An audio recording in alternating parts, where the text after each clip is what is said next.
ओम शांति।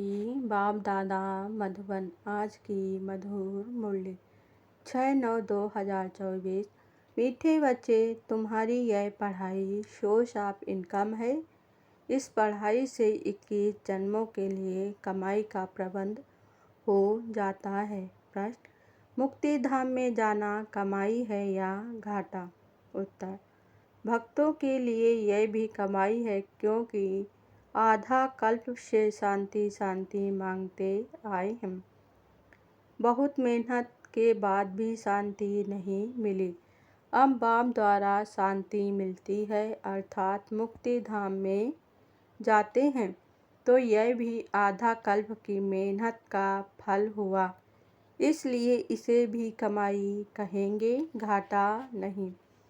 तुम बच्चे तो जीवन मुक्ति में जाने का पुरुषार्थ करते हो। तुम्हारी बुद्धि में अभी सारे वर्ल्ड की हिस्ट्री जाफरी नाच रही है। ओम शांति।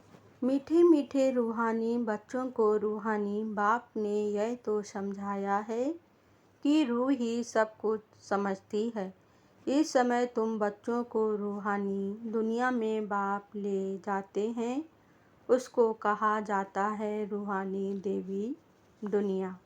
आज की मुरली से मुख्य 10 पॉइंट। पहली पॉइंट: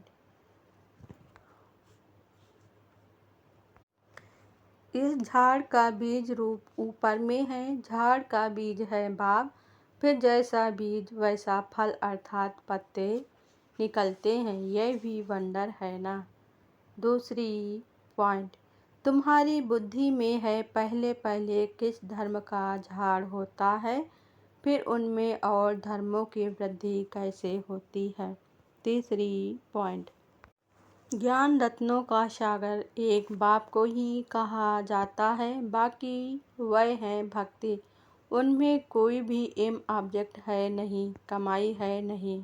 चौथी पॉइंट: अपने बाप को, अपने घर को, अपने रूप को यथार्थ रीति नहीं जानते थे। अभी जानते हैं। आत्मा कैसे पाठ बजाती रहती है, स्मृति आई है। पांचवी पॉइंट: तुम जानते हो सच्चा बाप ही सच सुनाते हैं, जिससे हम सचखंड के मालिक बन जाते हैं। छठवीं पॉइंट: बाप ऐसे नहीं कहते कि स्त्री को माँ कहो। बाप तो कहते हैं उनको भी आत्मा समझो। आत्माएं तो सब भाई भाई हैं। सन्यासियों की बात अलग है। उनसे स्त्री को माँ समझा, माँ की बड़ाई की है। यह ज्ञान का रास्ता है। वैराग की बात अलग है। सातवीं पॉइंट: बाकी पानी आदि की बात नहीं। सब काम चिता पर बैठे पतित बन पड़े हैं। इसलिए राखी बंधवाई जाती है कि पावन बनने की प्रतिज्ञा करो। आठवीं पॉइंट: बाप कहते हैं हम आत्माओं से बात करते हैं।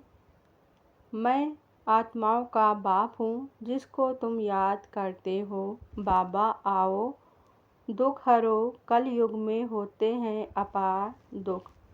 नवीं पॉइंट: घर बार छोड़ यहाँ आकर रहे। तुमको तो कहा जाता है गृहस्थ व्यवहार में रहते पवित्र बनो। यह तो पहले भट्टी बननी थी, जिससे इतने तैयार हो निकले हैं।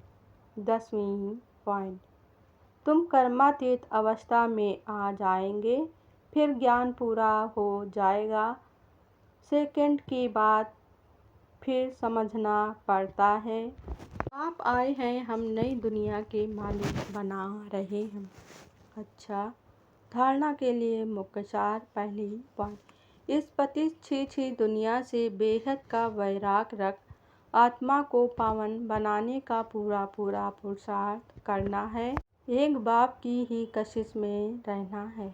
दूसरी पॉइंट: ज्ञान की धारणा से अपनी बैटरी भरनी है। ज्ञान रत्नों से स्वयं को धनवान बनाना है। अभी कमाई का समय है, इसलिए घाटे से बचना है। वरदान आज बाबा ने दिया।